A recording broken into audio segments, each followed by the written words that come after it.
Well, thought today I might show somebody. I saw they were on Facebook, and they actually had a question about, they were making a sculptor, and they were afraid after they cleaned out their mold that if they did it in resin, that there was going to be a problem with air pockets and that type of thing.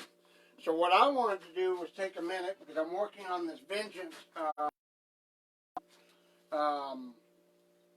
casting here for somebody. And what I was going to show was I've already done 2 of the resin layers in this already. There's already 2 layers of resin in there. Now the last 2 layers that I do, one on the inside here is a filler layer. And what I was going to do was do a live demonstration of doing that for this person so they could actually see what I was talking about. Because apparently, when I tried to explain it to them, they couldn't visualize it. So, we'll take this old resin out of this cup here. The stuff just pulls right out. You want to wear old clothes when you do this stuff. And you see I've got a wife beater on that's got resin drippings on it a little bit. Okay, so what you've got here is you've got your A and B resin mix. I'm going to move this camera just a little bit so y'all can see all this. So you got your A and B. I've got this stuff called Urafil. Okay? Urafil is a filler that can be used with resin. Now what you want to do is in 2 separate cups, I've got my regular resin cup mixing here, and then I've got a regular cup here that I'm just going to mix the amount of Urafil that I need. Now if I mix 8 ounces of A and 8 ounces of B in this cup, I'm also going to need 8 ounces of Urafil. So you're going to have 16 ounces of mixed resin in here, and then you're going to have 8 ounces of filler. So what I'll do is I'll take this filler first and measure it out. It's just powdery stuff. It's like powder. Chopped. It's like chopped fiberglass, so to speak, but it's not fiberglass.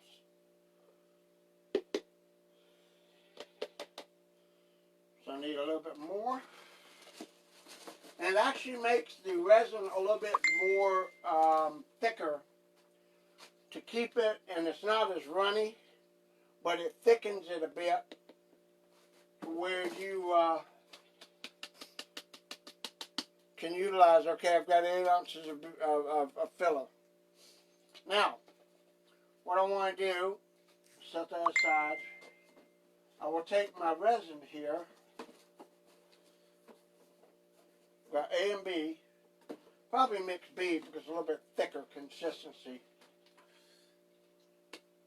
You can actually mix the filler with either one, but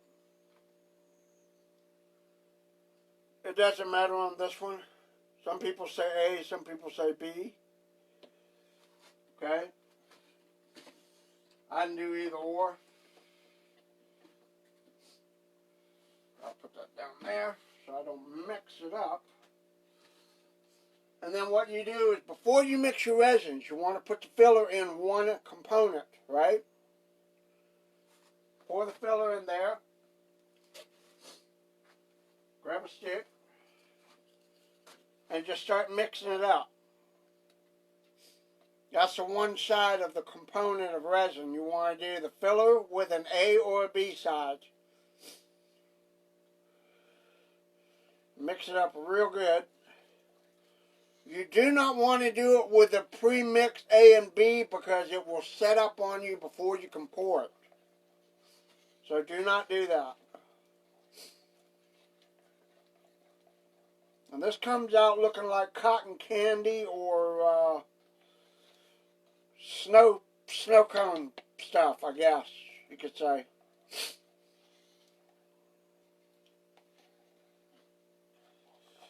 So mix it up real good.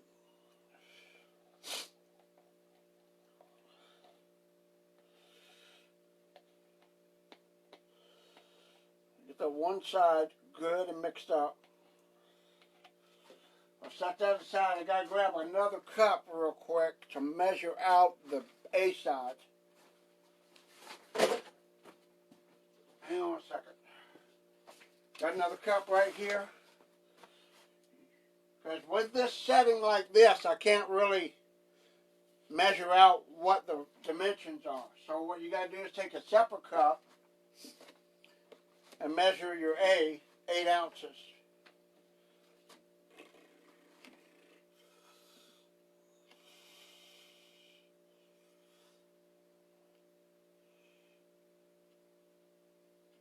Right there. Okay? Now this is the last bit of resin I've got, so I'm having to suspend all the resin projects till I can get some more down at Reynolds.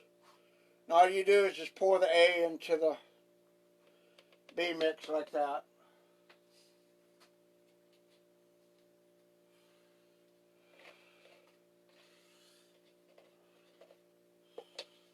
Get it all out of there, because once it's mixed up, it'll pull out, but if you don't get all of it out, one component will not mix with the other. So I can use this cup for another layer of mixing later. And just stir it all up.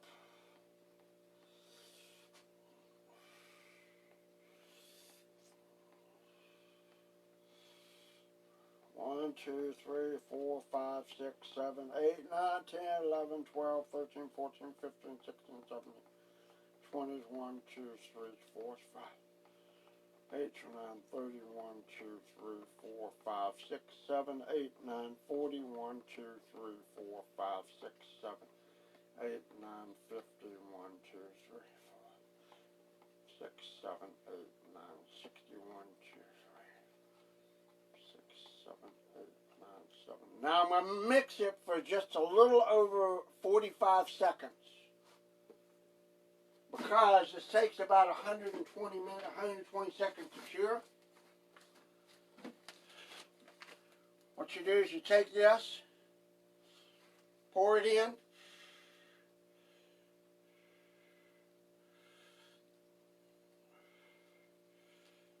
go all the way around the outside on the top. Get as much of it on top as you can. And if you can, scrape it out. That's where it benefits to have two people helping you with this. But my friend Adam Rich didn't come down this weekend.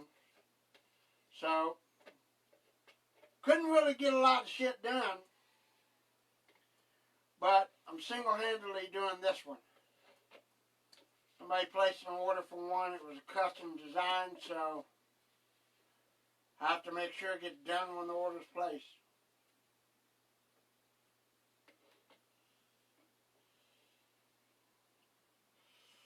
Okay, so you got all your resin in there, you got it mixed up. Just sit there and rotate it. Rotate the mold. Now any places you think it might have air bubbles, there might be a possibility of a pocket.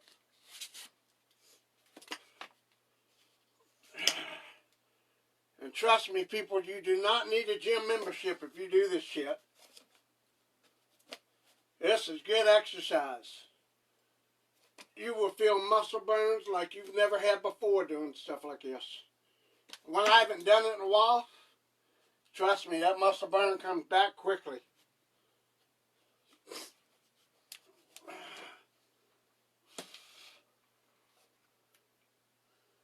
That's why you want to wear old clothes doing this, because this stuff does get really drippy and runny.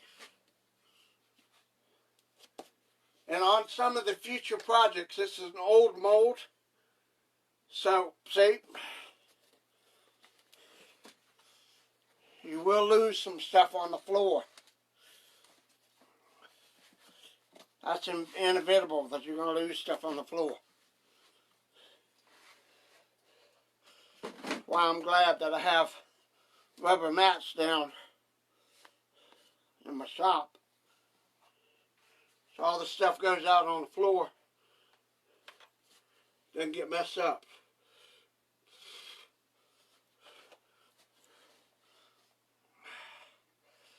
set up pretty quickly. Yep.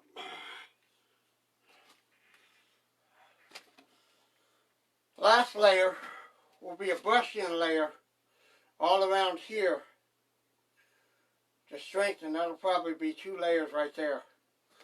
I might do one more coating on the inside. But the thing of it is, to be sure that you have all your filler mixed up well with this.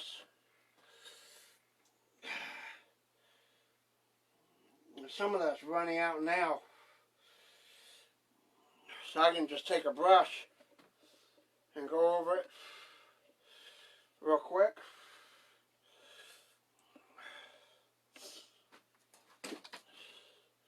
So I'm going to do another filler layer, and it's called a brush-in layer.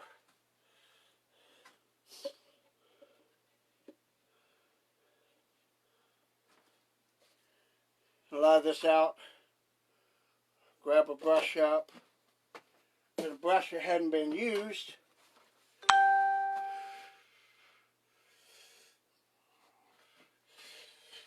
and just go in there and brush it around a bit.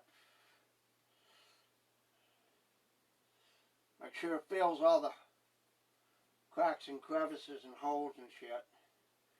You want a pretty good durable layer on these things.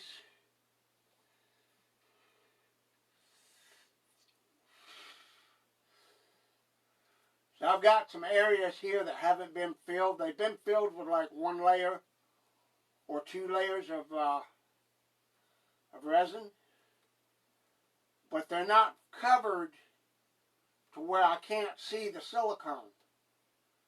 And that's how I know it's going to be a good casting. When you can't see any blue silicone from the inner layer of the silicone anywhere in your mold, you know that's going to be good, because it's completely covered.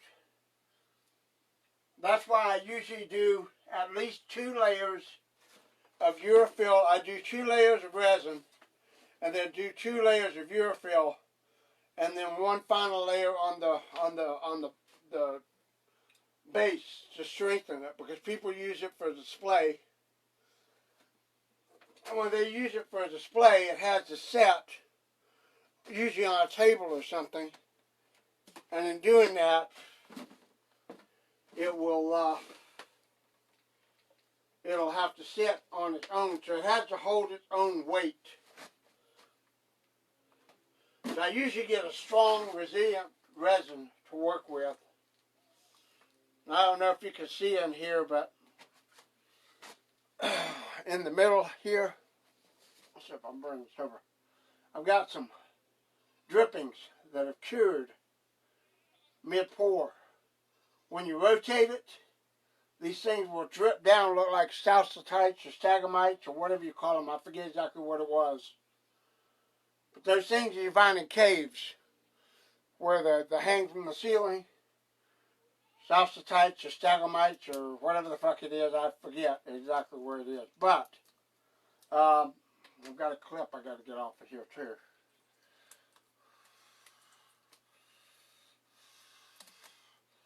Good. So when this cures, I let it sit for about half an hour, 45 minutes, and it'll start solidifying. Then I'll come out, clip those little clippings, take those out, then do another one. Now right here you can see where this needs to be filled in, because it's still blue.